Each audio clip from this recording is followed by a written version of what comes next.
tajuk ancaman kewangan dan bagaimana untuk menguruskannya dengan lebih baik. Uh, so sebagai sebagaimana yang sedia maklum, sekarang ni terdapat banyak sangat skim-skim pinjaman, bantuan yang telah diberi. Tapi kita kena, dalam sesi ini kita nak mempelajari dan memahami bagaimana kita nak menguruskan kita punya credit terms, debit terms and all that. So bersama kita, macam saya dah cakap, Prof. Faisal. So kita berikan kepada peluang kepada Prof. Faisal. Baik, bismillahirrahmanirrahim. Assalamualaikum warahmatullahi wabarakatuh. Selamat pagi semua. Tuan Moderator Cik Azim, rakan-rakan yang saya hormati sekalian di Facebook ataupun di Zoom room ini. Okay. Alhamdulillah, saya sebenarnya kena bagi some credits to sahabat saya lah, Cik Zahrin. Maknanya unfortunately that his last day is yesterday kan. He's been following up for the past 1 year lah, minta saya kan contribute something to IBIM. Jadi atas kesibukan tu cari masa kan baru ada. Okay, saya apa khabar semua? Saya harap semua baik khabar semua, harap sihat dalam konteks amidst present economic situation, okay? Turbulence, apa yang berlaku di sekeliling kita. Harap keluarga semua sihat, baik. Tuan-tuan juga mental health also well and good semua. Well and good semua. Okay? Saya kira bapa saya pun selalu pesan bila kita jumpa dia, kita di kalangan kita lah. Okay, dengan sahabat ke taulan, kita perkara utama yang kita tanya adalah apa khabar lah kan. Kita tanya apa khabar. Maknanya kalau orangnya berumur sikit ni, family apa khabar, sihat ke, anak kat mana, berapa orang cucu, kepada yang dah retire. Okay? Those are the common, kata dalam konteks perbualan. Okay? Unlikely and very rare that people will ask how many asset do you have, apa khabar, berapa kereta kau ada sekarang, contoh berapa rumah kau ada, and banyak mana share yang kau ada sekarang, kan? Berapa juta duit yang kau ada sekarang dalam konteks tu. Unconsciously sebenarnya it tells something. It tells something that dalam konteks falsafahnya sebenarnya the end game kita hujung sana, maknanya post retirement or after retire, hujung after employment life kan, ataupun thereafter kemudiannya adalah dalam konteks financial freedom. Satu financial freedom lah, sebab tu kita dah tak tanya soalan kau berapa juta duit ada, contoh berapa banyak saham. Dia tanya pasal sihat, dia tanya pasal anak cucu. Dia tak tanya pasal kereta, dia tanya it tells about financial freedom, it tells about the peace of mind dalam konteks moving forward. Jadi untuk sampai ke sana tu, that is one reason why kita ada sini, sebab kita nak mengupas sikit. Saya nak kupas secara filosofi part of it dalam konteks kewangan. Being 20 over years in both trained as accountant and trained as a financial management, financial planning expert as well. I'm a chartered accountant by profession. Saya juga CFP holder for more than 15 years, CFP dalam konteks itu. Jadi we went through robust process baik dari sudut clients, high net worth ataupun SMEs, right up to the corporate sectors dalam konteks itu. Jadi proses itu kita melihat banyak dalam konteks financial instrument. Jadi sebelum kita sampai kepada financial freedom, peace of mind, tidak kita tak boleh lari daripada konteks facing the reality that we live in the world. Sekarang maknanya kita hidup di dunia ni, realitinya adalah kita kena tepui. The financial management or financial planning dalam konteks dalam konteks besar adalah saya suka kaitkan adalah dengan sebenarnya financial planning ataupun management pengurusan kewangan ini sebenarnya adalah life planning. Sama juga kita mengurus hidup ni, kita kena urus sekali dengan konteks kewangan. Dan dia kena duduk pasakkan dalam kepala sebenarnya, dalam subconscious mind, philosophically. Kalau tidak, dia akan jadi kita pergi macam-macam kelas lah, macam-macam tips kita dapat. Tapi we still unable to practice that dalam konteks sebenar. Tak mampu lagi nak praktik. Ada tu sampai dah ada doctorate, PhD dan sebagainya, jadi pakar dalam konteks kewangan ataupun an expert, contoh in IBIM ni semua saya believe dalam bankers, expert in managing others people money, and but own money, contoh konteks personal financial management, belum tentu. Sama juga dalam konteks accountants, good in managing people's money, corporates, companies' money, SMEs' money out there. But when it comes to managing own or personal financial planning ni, saya tak boleh katakan majoriti ramai, saya tak katakan demikian, tapi bila kita tengok statistik, contoh dalam konteks bankruptcy, ada masalah dan sebagainya, ramai dari kalangan yang learned people, those in industry. Contoh, kenapa learned? Orang kampung, contoh, orang kampung yang mungkin net asset value atau worth net asset, maknanya total asset ni, including tanah dan sebagainya, rumah, minus the debt, it could be they are net more than $500,000 or more. Kadang-kadang ada keping dua, keping tanah, harga nilai yang tinggi, net asset worth ni, they are positive, very positive. And these people tak ada access to the financial instruments dalam konteks mungkin tak dulu yang besar. Mungkin sebab corak kehidupan dia tak sama. And these people also tak boleh ada access, tak ada kad kredit normally. That's why yang duduk dalam trap kewangan ni, yang menghadapi ancaman sebenarnya, those in urban metrosexual, what we call it, dalam dunia yang kita hidup sekarang, orang-orang yang bekerja.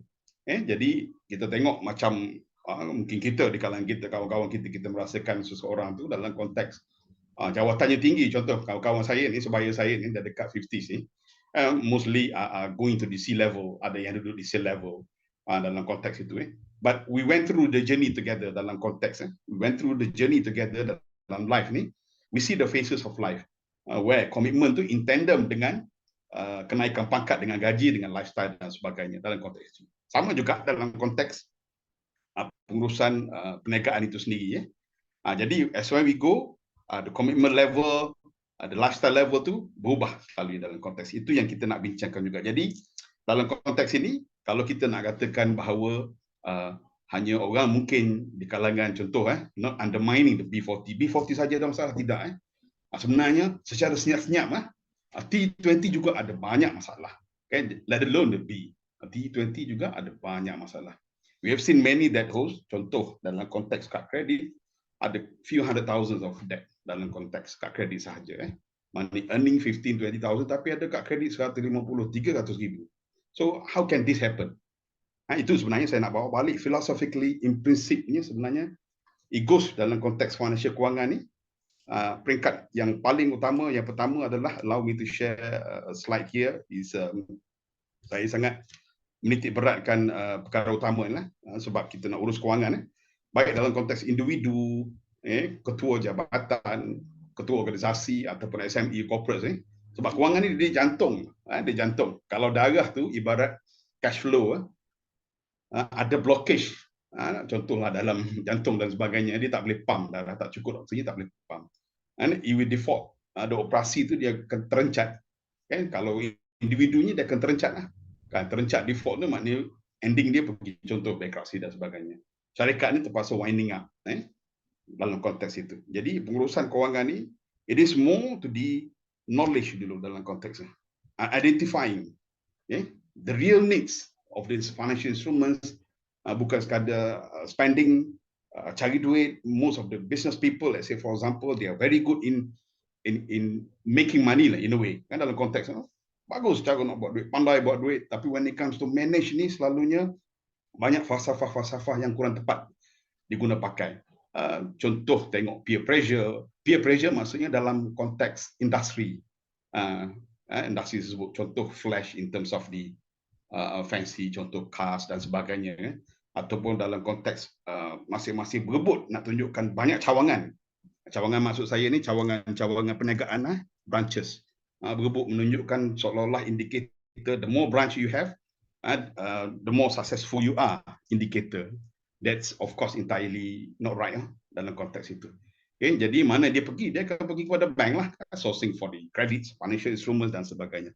Jadi saya nak bawa di ujung lagi ni, maknanya what causes all this? Ini perlu dibetulkan juga dalam konteks, of course kita kena juga manage. Kalau seseorang tengah ada masalah ni, memanglah terpaksa pergi ke bank, negotiate contoh kad kredit ke whatever loan, AKPK dan sebagainya, seeking help and to do the restructuring. Tapi beforehand, Itu ni kita nak betulkan juga. Kalau tak, dia akan problem sih, it will arise and it will keep recur. Dia akan recur. Proses dia akan bulan-bulan. Saya nak kongsikan sedikit cerita lah. I have learned a lot from my father. Of course, he learned from his father lah, dalam konteks itu. Zaman sekolah dulu saya, masa kecil saya, kan, bapak ni suka susun duit sekolah kan. Duit shilling, kawan-kawan ni bapak saya ni suka susun duit shilling dengan duit ringgit lah. Zaman saya kecil sekolah. Jadi disusun duit 10 sen, 20 sen, 5 sen dulu ada. So my time about like 80s masa sekolah rendah. 80s, 90s. Duit shilling dengan duit ringgit-ringgit lah. Duit ringgit. And then dia akan susun, I would say masa dulu tu banyak lah atas meja. At one time saya tak kira, tapi I rasa more than 10 ringgit. 10 ringgit is very big. So jadi sebenarnya dia dah locate Faisal, you boleh ambil contoh lah, contoh saya tak ingat lah honestly berapa jumlah. You boleh ambil RM2 je satu hari, contoh RM1 je satu hari. So I remember a plate of rice is about like 40 cent, 50 cent during my time. Sepinggan mi soup ataupun nasi belauk, we call it, nasi macam nasi lemak, all those things tu, it costs us about 50 cent. Jadi RM1 sebenarnya cukup. So RM2 something like plus lah kalau you nak beli jajan petang. So often at every time memang saya akan ambil lebih. Sebab duit tu memang ada atas meja. Saya akan ambil lebih. Kan, ambil extra. And abah tak tanya, dia akan letak the whole week, dia akan letak.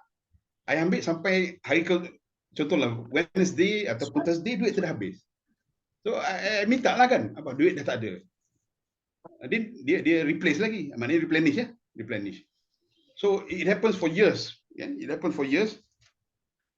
And I remember that sampai sekarang kalau besar pun saya balik macam sekarang saya dah ada anak saya pun dah masuk universiti, my elders.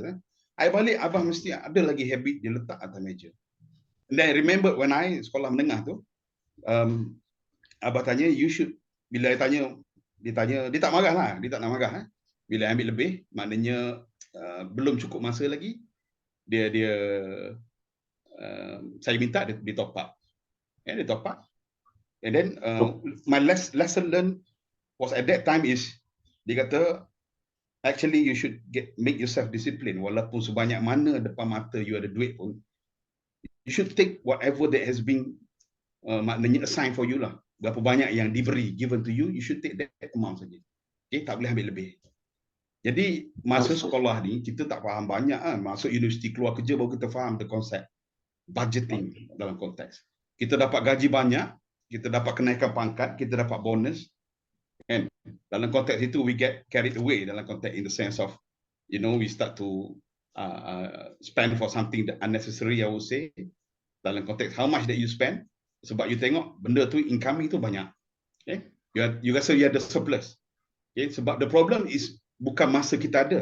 My father also always tell me that bila kita nak simpan, masa kita ada. Masa bad time sekarang, if you were to ask me today, nak simpan apa? Contohlah kalau orang in dire, in terms of unemployed, tak dapat kerja, ataupun SME. This is a lesson. During the COVID pun sama. I am a chairman of the small medium practices. We have 4,000 firms. Actually, what we should do is actually kita planning masa kita tengah ada. Tengah ada tu kita nak set aside. Kita kena disiplin.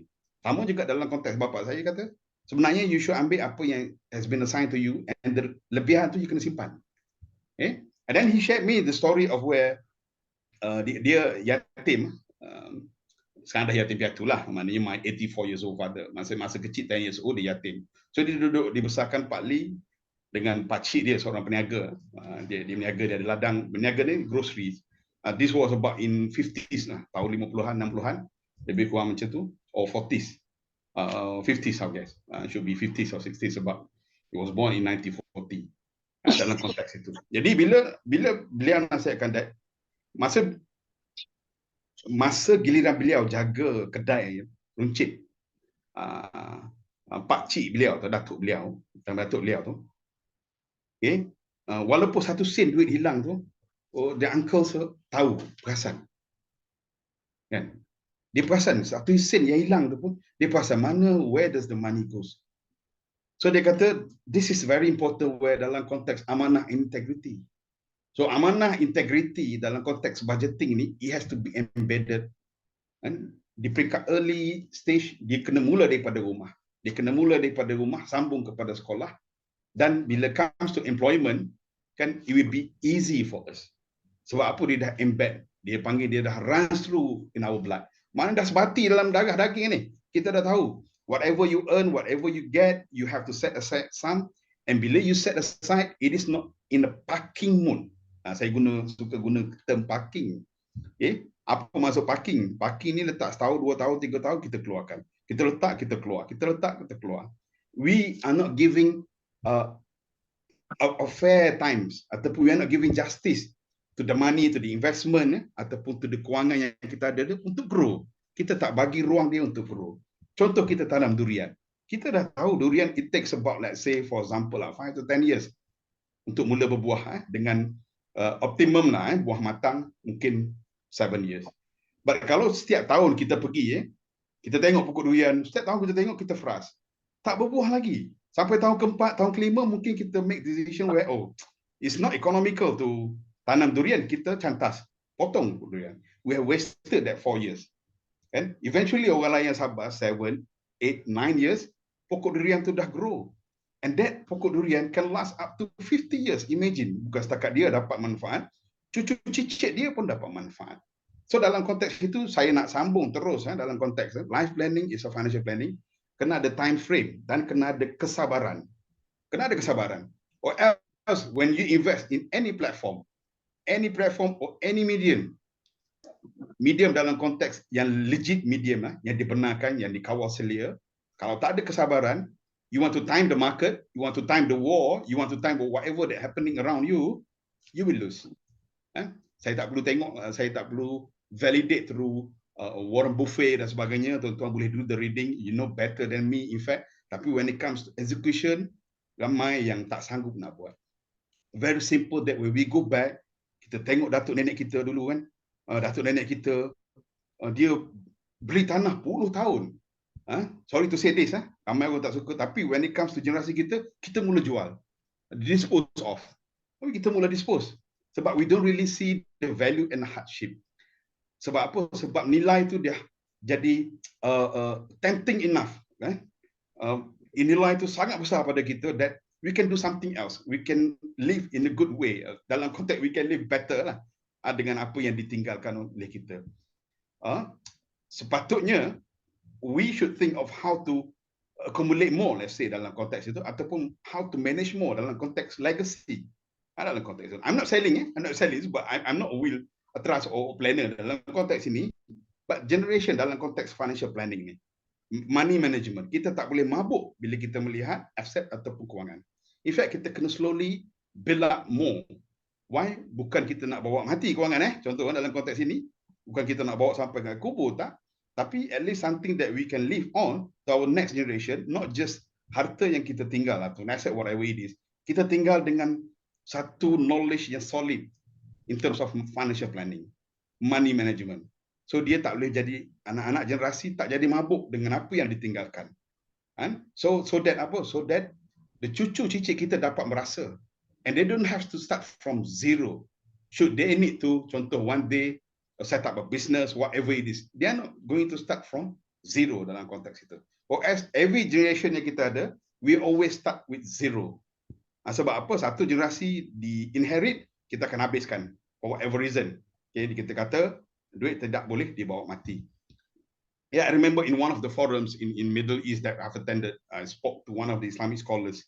They were saying that I tinggalkan, it's different, reverse re-engineering. I'm not saying that he is entirely right, neither wrong dalam konteks. It's up to you. It's up to you to take it positively dalam konteks ini. Dia kata, I leave everything to my kids. Ada rumah dan sebagainya. Why? Sebab I don't want them to get caught. To get caught into the financial trap. To get caught into they don't have really, tak ada masa langsung untuk diri mereka. Tak ada masa langsung untuk personal development. Tak ada ruang untuk get away from the riba, let's say for example. Sebab apa? Sebab life is so pressing dalam konteks itu. Okay? If, jangan salahkan parents kita kalau tak dapat sediakan. Tapi if it's not started from us, our next generation akan ulang benda yang sama. The same, I would say, it's not mistake, but kalau kita seorang yang learned, we are graduates mostly, IB members, bankers, kita dah learned, sayanglah kalau kita tak apply, tak dapat transfer the ilmu kepada anak cucu kita dengan cara yang betul. So don't blame that the previous generation where mungkin dia terhad dalam konteks ilmunya. Okay, dulunya contohlah miskin dan sebagainya, they don't have chance to go to university to learn. But we should be sorry for ourselves kalau kita tak boleh impact to our next generation sebenarnya dalam konteks ini. Alright, saya nak share sini financial instrument sejam memang pendek lah, tak cukup masa, cuma kita nak touch base saja. Financial instrument ni banyak. Kenapa saya cerita knowledge? Sebelum invest ataupun buat keputusan, baik dalam konteks you dapat loan as a business person, ambil personal loan, whatever instruments that you have or anything that you wanted to invest, you must do the due diligence, I would say. Do some reading. Reading tu jangan satu source, buat 2-3 source reading and get consult into an expert. Sebab aset semuanya bagus generally, but aset juga boleh trap you. And it has proven that it trap many people dalam konteks itu. Contoh, kita bercerita pasal asset accumulation, okay, during good times, dalam konteks for people that good times itu maknanya seseorang yang mampu beli sampai 5 biji, 10 biji rumah contoh, kan, because you aspire to rent it out, kan, and then cumanya bila you buat macam tu, you tidak tengok dalam konteks economic cycle, the cyclical trends of the 8 to 10 years every cycle, you leverage dalam konteks gearing tinggi, ambil loan setinggi-tinggi mungkin, bukan setakat tu, ada sebagainya lagi manipulate the income. So the mulanya lagi dah salah dalam konteks itu. But when it comes to financial, orang kata not to say crisis, but the world is facing some contraction, I would say, then we badly hit. The tenants kita kena hit, kan? The surrounding, the environment is getting hit, the interest is getting high. Then kita, these people terpaksa lepaskan satu persatu rumah, and to the extent where they themselves kena dibuang kerja. Dah tak ada income, macam mana nak bayar banyak? In the end, the asset that kita nampak macam is good to have that column, asset yang banyak. Of course kita leverage tinggi untuk ambil loan, memakan diri dalam konteks itu. Jadi strategi itu penting. Satu, yang kedua adalah kita kena ukur betul-betul, and then we if do not have the capacity dalam konteks manipulating dalam konteks, apatah lagi kalau kita gunakan instrumen-instrumen yang cara yang kurang tepat, instrumen-instrumen riba dan sebagainya, the way we start pun dah betul, dah tak betul, we cannot see some keberkatan. Sebab end of the day, remember tadi, I ceritakan my father kata, kita jumpa kawan kita je, ataupun kita tengok kawan-kawan kita, kawan-kawan bapak kita mungkin, kawan-kawan bos, former bos kita yang retire, bila jumpa dia kata, Haji sihat? Tuan Haji sihat? Datuk sihat? Oh, Datuk buat apa sekarang? Dah relax sama dengan cucu. Okay, that kind of ending, peace of mind that you nak. Peace of mind require also, kena ada some grease. Pelincir dia apa? Monetary lah, kena ada juga. Kalau tak ada that grease, akan ada masalah macam mana kita nak proceed our life. But sekiranya akan ada masalah in during our life process ni, dia akan merencatkan ke ujung sana. Okay, kalau kita tengok sini slide sini kan, this is the Japanese proverb. Nak dapat ke duit ni macam kita guna tanah jarum, kita korek, dapat wang. Tapi kalau kita belanja ni macam curah air di atas daun keladi. Let me prove this proverb very rightly dalam konteks ini. Okay, not just to individual. Kalau ada business owner kat sini pun, dia boleh buat exit test. Dia boleh buat juga dalam konteks self check. Self check. Even the big giants company, corporates yang kita tengok kan, I myself dan banyak due diligence, governance, control review, investigation, forensic audit for large entities. Kalau ada yang tak kena dalam konteks managing the business, dalam konteks managing the finance, akan ada masalah di cash flow, which eventually people will get hit dalam konteks unemployment dan sebagainya. Right? Kita tengok the first 25 years. The first 25 years ni, kalau ada di kalangan sini orang muda-muda ni, saya nak cuba cover the whole lifespan kan. Kita tengok memanglah ini happy go lucky kan, apa kawan-kawan kita pakai, kita nak pakai kan. This is where the first mistake done.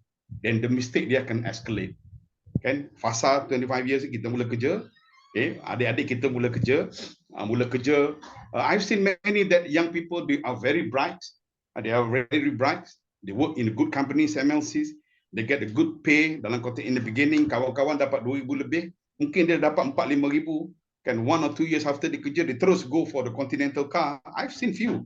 Bila saya tengok macam tu, saya dah tahu dah, this is how you start, you're going to end up in the big problems, because we have that statistics.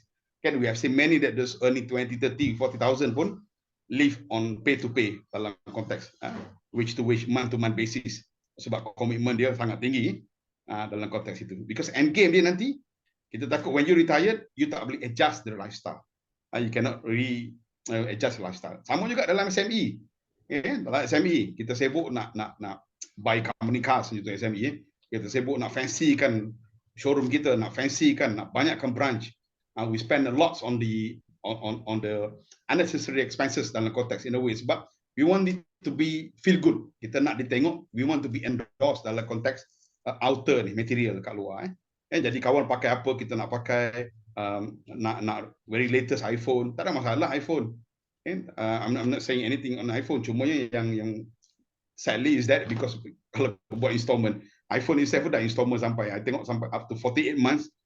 And imagine that you are now 25 years old, first 25 dapat kerja, baru kerja, and then later you get meeting someone that you love the most, kan, dalam konteks, and that two birds want to get together, and you get married, another expenses, then you get kids, and of course you get promoted. Tapi maknanya your income dengan your commitment ni is catching up. So how much, walaupun naik sampai 15-20,000 later, your commitment meningkat. That is where we have kita encounter many cases yang saya sebutkan tadi. Credit cards pun ada yang sampai 150, 300,000 pun ada, age 40s. Maknanya dia dah escalate daripada awal 30s lagi.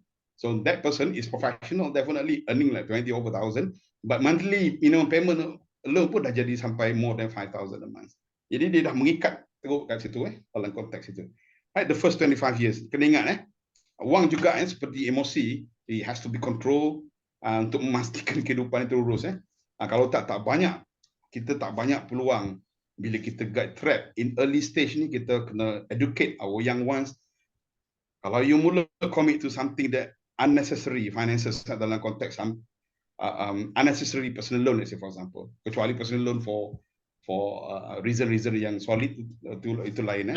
Jadi you akan miss one thing very important, which is the personal development. Whereas the first 25 years up to 30 ni, you need to invest more on yourself, get additional certificate, professional certificate, upgrade yourself dalam konteks sebab you want to progress. Tapi kalau mula dah terikat dalam konteks ini, lifestyle dan sebagainya, akan ada masalah. Masalah dia kemudian dalam konteks. The second phase, usually the second 20 years. Tadi the first is 25 years, maknanya work struggle ni selalunya dalam konteks 20 or 25 right up to age dekat-dekat 40. Kan? Struggle lagi lah, nak naik ke manager, nak naik ke senior manager kan. Anak masih kecil, petang kena hantar, lepas tu wife kena ambil, kita bergilir dan sebagainya kan. MC susah dan sebagainya. Kan, maknanya living up di expenses pun mungkin dalam kebanyakannya, many Malaysians out there very stringent dalam konteks finances. Ketat lah, konteks kewangan ketat. Bila ada kenaikan kos, contoh mereka ini akan jadi terkesan sangat. Mungkin ada di kalangan rakan-rakan kita di luar sana. Of course we sympathize with that.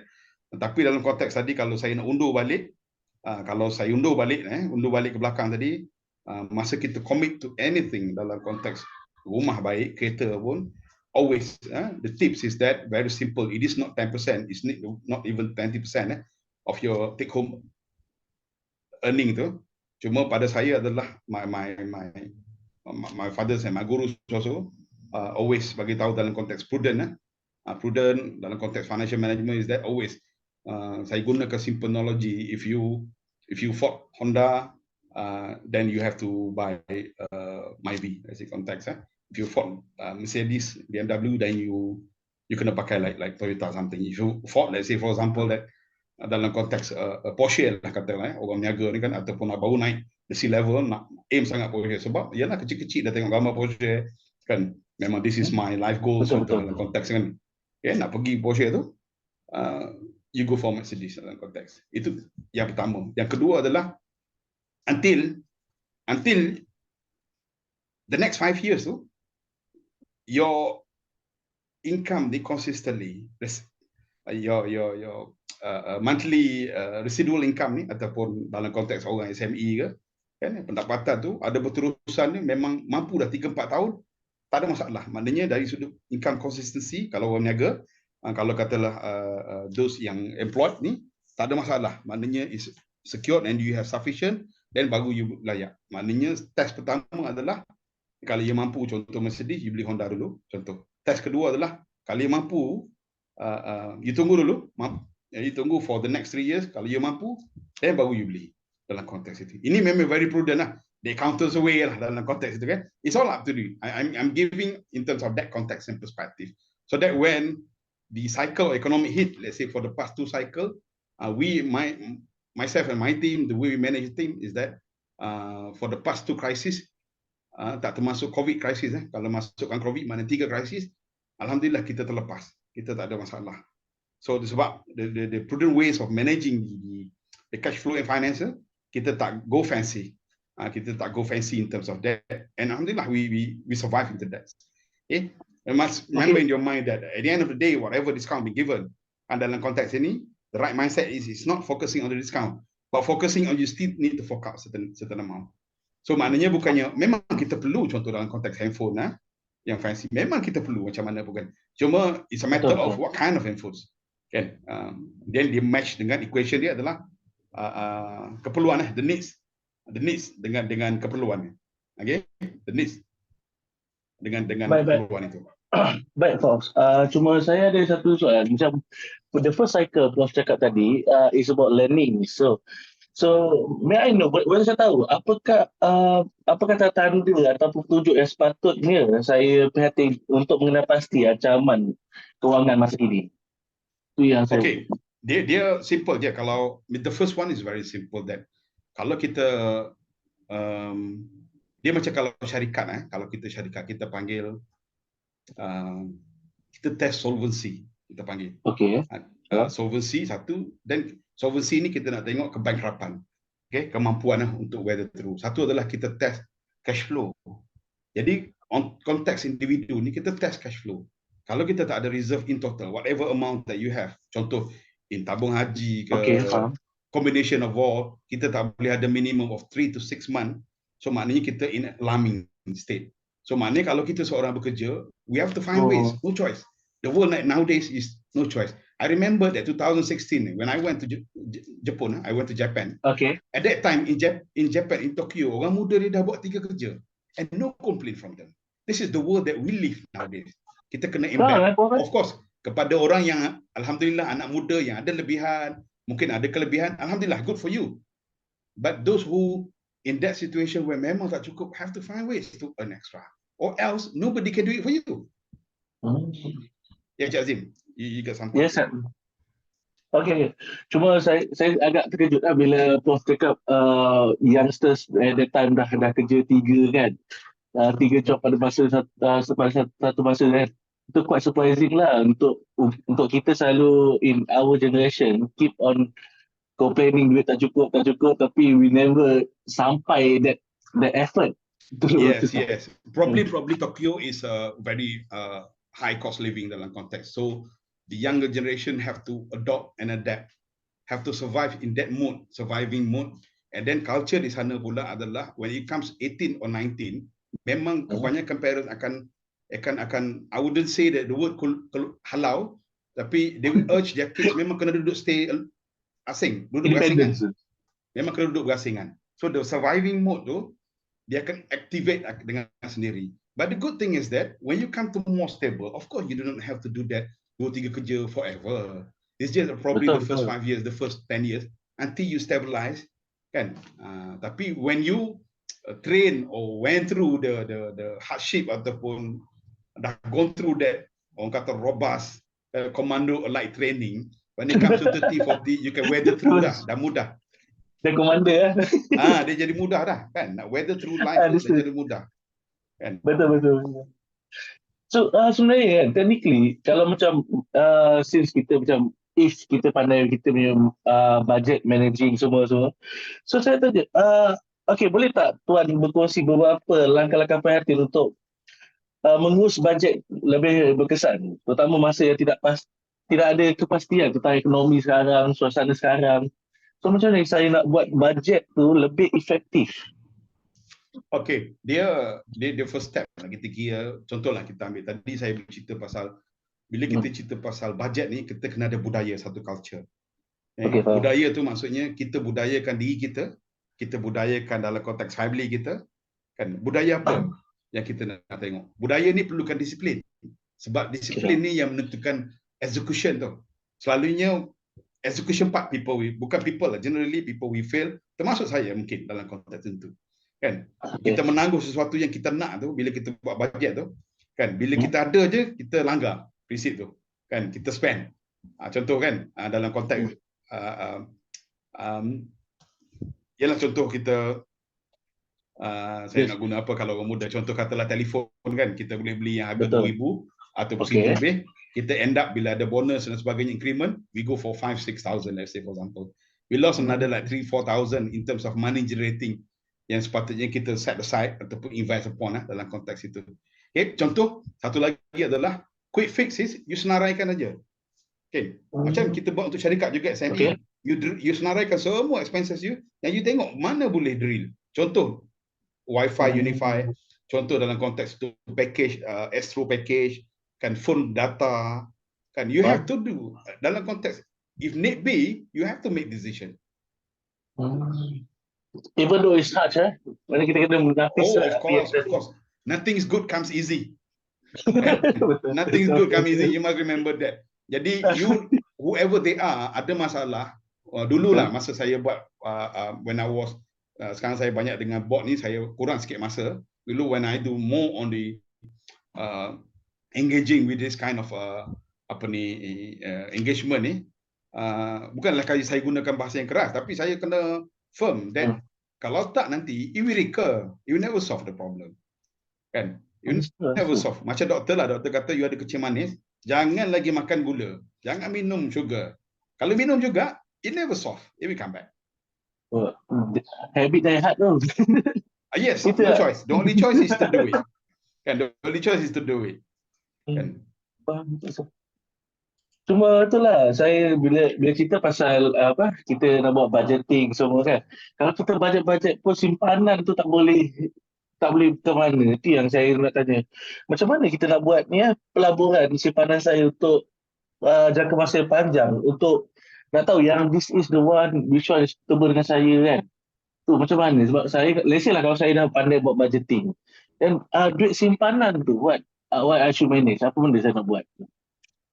Yep, that is very good question where kita tengok ramai terperangkap luar sana. Kalau kita tengok tadi hierarchy yang saya tunjuk tu, ada atas sekali yang risiko. Sebenarnya bila bentuk pokok tu, yang atas sekali tu saya buat scam tu, maksudnya betul saya produk the higher tu maknanya makin tinggi return, makin tinggi risiko. Yang paling berisiko adalah scam. Kan, dalam konteks in present state, ramai orang akan memilih jalan, bukan ramai maknanya ada di kalangan kita yang akan memilih quick fix, kita nak try luck. Sebab apa kita rasa macam we need help in terms of monetary. Kan, when we need help, kita nak quick fix, quick money. Bila quick money, kadang-kadang orang ni dia tahu maksudnya dia tahu ni something, this investment vehicle ni mungkin fishy a bit, tapi dia try lah sebab who knows kan, I can gain, which is a scam tadi. Itu sangat bahaya dalam konteks itu. Okay? Cuma dalam konteks lebihan ni, expenses macam mana, platform mana nak mulakan, start with something that you least risk, risiko yang moderate dulu. Get ourselves, get discipline. Yang minimum kan, yang kita boleh. Banyak di luar sana kita ada platform contoh macam ASB, kita ada unit trust. But bear in mind that macam saya mula-mula cakap tadi, parking dengan saving tak sama. Saya ada satu kisah cerita generations tadi dalam konteks yang saya kalau boleh sambung tadi. When I was early stage in 2004 and 2006, saya buat satu, of course dengan client financial statements, I was in listed companies. Kita one of our group ni kita menyewa di sebelah highway tu, kita sewa satu tapak tanah 3 ekar we have a plan there. Sebabnya that highway it consists of few other competitors, maknanya yang sama dengan kita. Kan that highway saya sebutlah federal highway. So maknanya you can imagine berapa juta kereta lalu federal highway. Jadi the plan ni duduk sebelah-sebelah, the showroom ni duduk sebelah-sebelah federal highway. And that highway is actually we rent out that 3 acres from the family that own that tanah tu generasi ketiga. And the amount at 2006 that we process to make payment is 300,000 a month kita bayar sewa tu. Imagine that 3 generation datuk nenek moyang dia dulu beli. I don't know lah berapa harga dia. And they sacrifice. Sampai the second generation, they also sacrifice. Sampai to the family, the whole generations, anak-anak cucu cicit sekarang dapat manfaat. So kalau tuan tanya saya, how long we should keep investment?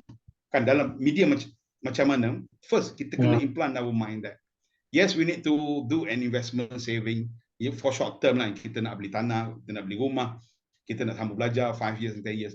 But in our mind is that we need to have another platform where it lasts for as long as it lasts. Jadi kenapa macam tu? Sebabnya so that kita tak kacau proses dalam konteks proses pelaburan tu berkembang. Proses duit tu berkembang. I tak nak cerita pasal IMW shares 30 years ago, Public Bank shares 30 years ago. Kan, those who ever keep until today, dia mampu contain dia punya emotion, not to liquidate, not to sell, regardless of the market or economic situation. Walaupun dia gawat tentu dia still tahan kan. Ya, find other ways. Kan, find other ways selagi mana boleh.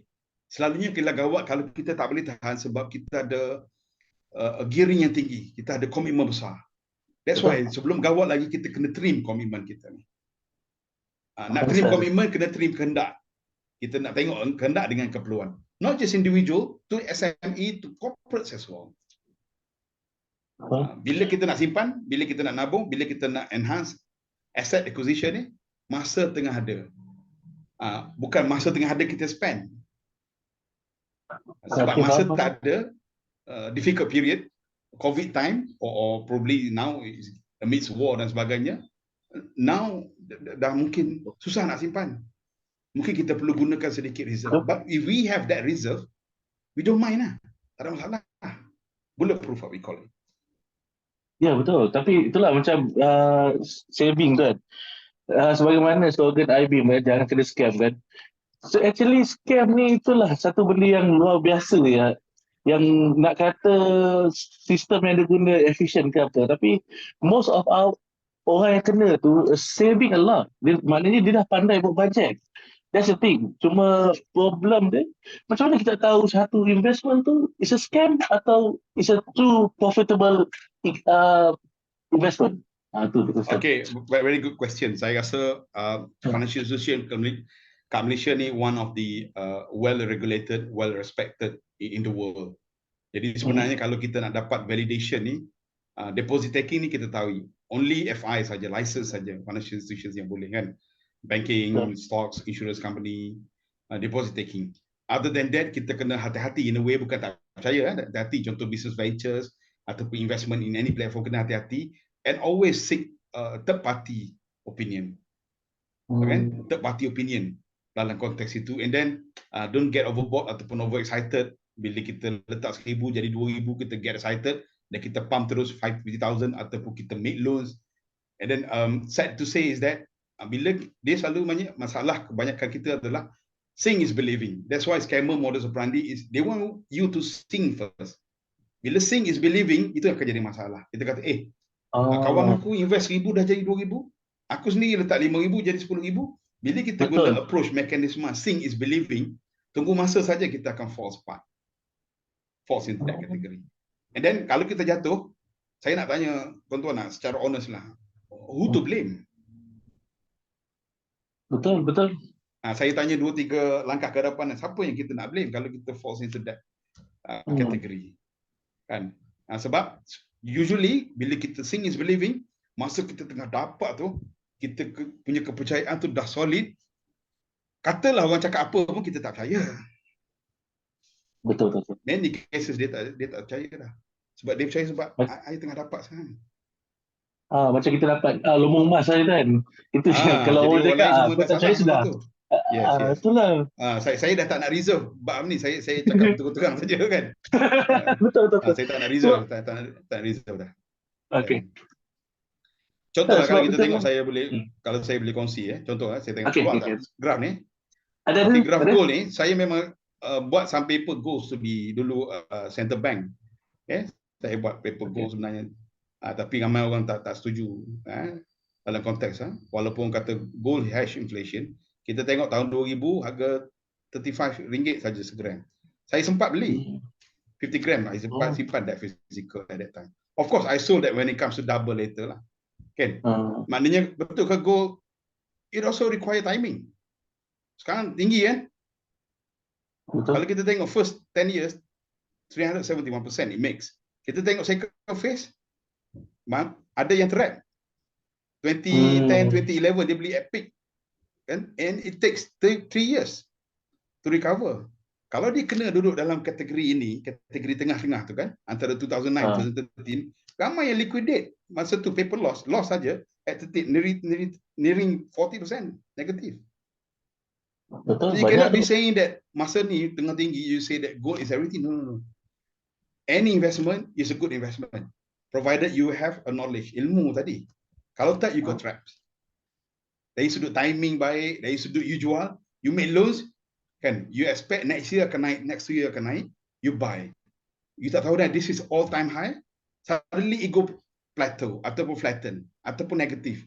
Kan, you need to bear the the cost, you need to serve the loans, and you don't have money, and you need to sell that physical dalam konteks itu.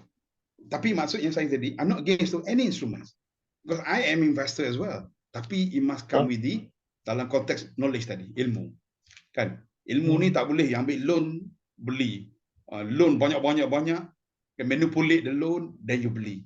Bila ekonomi tendang, you tak boleh nak bayar serve the installment. Your tenant keluar, dia pun kena buang kerja. Ending that you pay the price.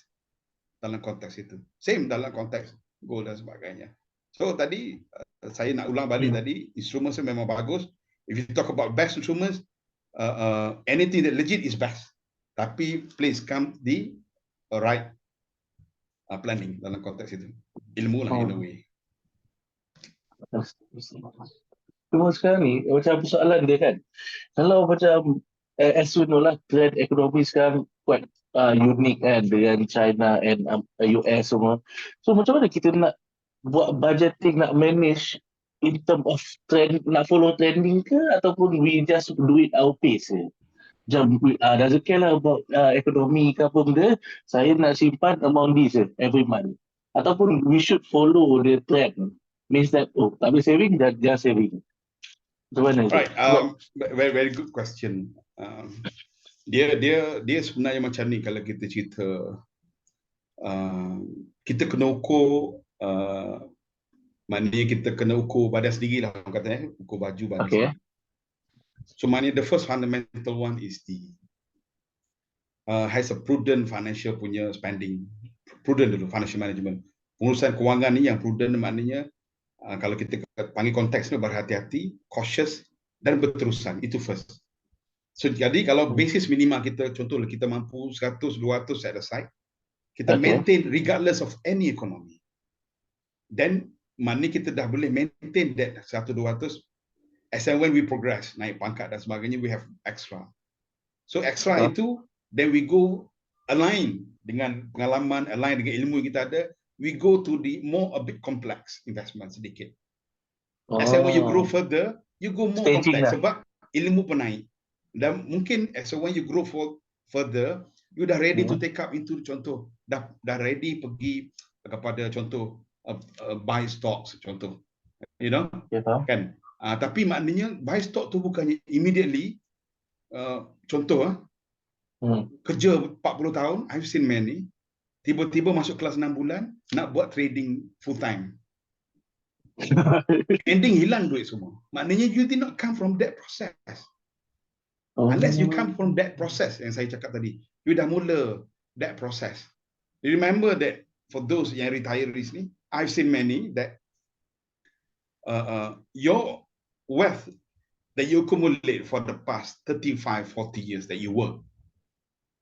That is the saving from 40 years tau. Bukannya saving that 40 years untuk di spend for the next 5 years. That is to be spent for the next at least 20 to 30 years. Oh. Any amount that you carried on that your last pay, saya tak kira lah berapa your pay. Ada orang ada 300,000 EPF. They can survive. Sebab apa? They carry the same lifestyle. Ada orang at the end of the EPF dapat, dia ada 2 million, 3 million.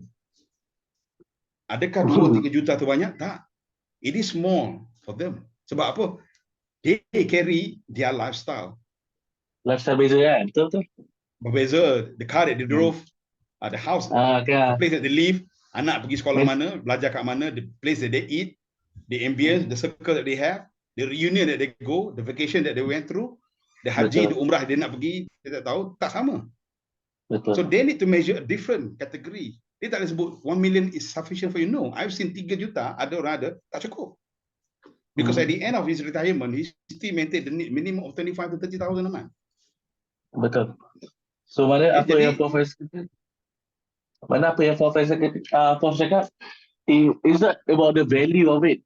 It's not the monetary value lah. It's the self value yang penting. Kita kena balance. Yes, sebab ini tak ada ruang, kita tak ada masa dan ruang kalau dulu ni maknanya kalau net worth analysis ni maknanya kalau saya boleh glance saja kita ada scoring kita ada scoring dulu kita buat some scoring and then kita buat some calculation part of it and then saya gunakan teknik and accounting juga, saya gunakan pakai ratio untuk self test ratio. Dia akan test ratio ni mengikut dia punya, jadi ratio ni dia akan keluar mengikut kadar sendiri, bukan ikut kadar orang lain. A GM who retired, dia tak boleh compare dengan an executive who retired. Kan? Unless that GM, which is not many, they live same place dengan executive, they live cara sama, exactly the same, and then that is different. That is good for him. But if he carry a different lifestyle. Macam konsep scoring tu. Macam kita nak buat score for ya, ada sebenarnya proses ni panjang lah kan. Sebab kita kena ambil few amounts, tolakan proses formula. This is saya bawa daripada corporate bawa kepada SME dan kita test kepada individual. So maknanya scoring ni lebih kepada personal yang saya buat lah. Sebab dalam scoring untuk company dia guna pakai, kita ubah, kita bawa scoring. Jadi at glance kita dah boleh tahu. Kan? Jadi scoring ni bila ramai orang buat, dia akan jadi sesak nafas, takut. Betul, bila nampak dia actual saya tak nak tunjuklah kat sini kan. Ini kita at glance saja, sesi sekali imbas saja. Sekali imbas lah tengok.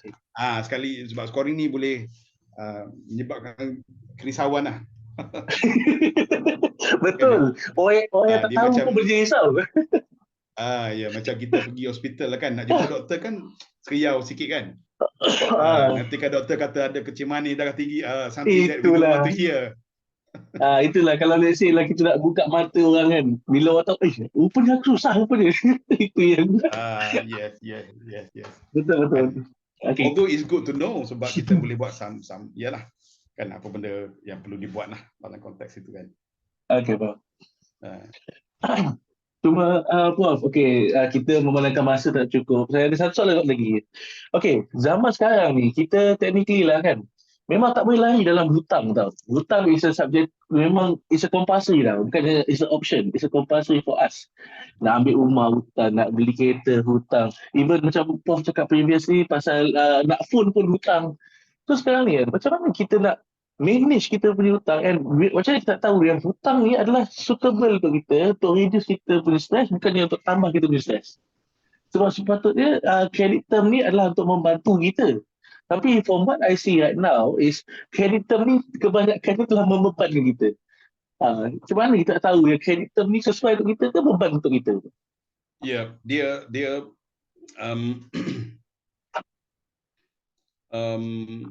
I think it's about, kalau kita undur balik apa yang saya kongsikan di awal tu kan. Maknanya financial planning, life planning is a financial planning. Kan? Betul. Urusan kewangan. So kalau we get it right dalam konteks persepsi ya, insya-Allah kita akan weather through well.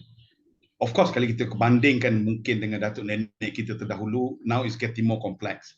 Kita live in the financial system, kita terpaksa duduk dengan dia, kan? Cuma sekarang kita nak manage keperluan dengan kehendak tu.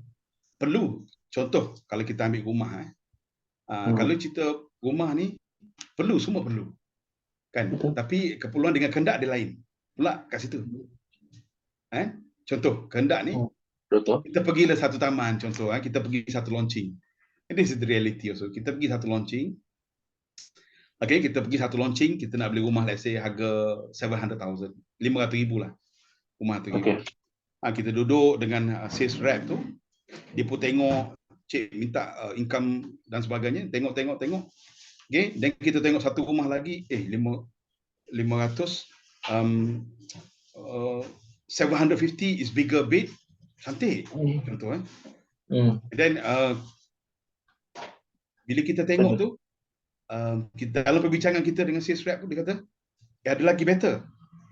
This another one, 1 million. Cuma panjangkan sikit je lagi, 10 years. Jadi, sebab apa? Sebab sayang lah. Cik, kalau tak ambil, sebab you qualify for 1 million, wah. Ambil lah for 1 million. That's the thing. Okay. Jadi, somehow kita, not just limited to the house. Di kereta dan yang lain-lain pun sama juga dalam konteks. So, we always stretch to our limit. Without knowing that it tied us for the next 20, 30 over or 40 over years. So maknanya that tied us, not just that lah. Maknanya kereta baik dan sebagainya. I'm not saying that, cuma kita kena ukur dalam konteks itu. Adakah kita nak tied to certain amount ataupun kita nak ada room for breather dalam konteks. Ruang untuk kita kebebasan sikit. Sebab you ask yourself, you are still young. Okay, Azim still young. Okay. Again, I'm duduk tengah-tengah, not so young and between not so young. Boleh lagi tu. Yeah, and then we have many cases where those are 50s, late 60s, that the settlement of debt ni, at the point of dapat duit EPF baru boleh settlekan rumah. To me that is very kurang tepat lah. Imagine that you have 1 million, you have the outstanding of 300,000. So the moment of you retire, you have the 1 million. 300,000 you terpaksa buat settlement of the house. Sebenarnya indicator pada saya, I'm using a very stringent, sedikit ketat. You should make a settlement before you retire. So jadi maknanya whatever EPF yang you ada adalah solid. Because EPF is mainly for the next 25 to 30 years. Especially those employed. Kalau business mungkin lain dalam kategori. More stringent approach pada saya, more stringent approach dalam konteks personal financial management dalam konteks itu. Okay, sebab end of the day kita tak nak we have seen many also like towards that. Yalah, saya faham when it comes to as when you progress approaching 50, okay, you dapat kenaikan pangkat and you mula pergi kepada rumah yang agak millions and above, kan? And then you tie yourself up to 7,000, 10,000 a month. Tapi bila you retire, half your retirement fund tu terpaksa buat full settlement. And then tapi you still have your BMW, your Mercedes, you still have your Honda, you still have your big house, you still nak pergi umrah haji. That is where it depleted very fast. The moment you stop working. Komitmen tu kan, dia komitmen banyak. Yes. We said in the beginning. No one else said for us. No one else said for us. Okay, understand. Okay, Prof, kita pun dah sampai ke di hujung sesi kita. So, apa kata-kata terakhir, Prof, kepada kita punya audience berkaitan dengan ancaman kewangan ni, apa yang kita boleh uraikan dalam sesi kita ini? Saya when you, because saya percaya kepada it's always when it comes to monetary ini, is always relate dengan emosi. Saya percaya emosi ni something yang susah kita nak contain, especially kalau orang yang berkeluarga kan. Contoh, yalah, kalau tak husband wife nak something bigger kan. Kalau boleh dapur nak 30 kaki lagi panjang kan.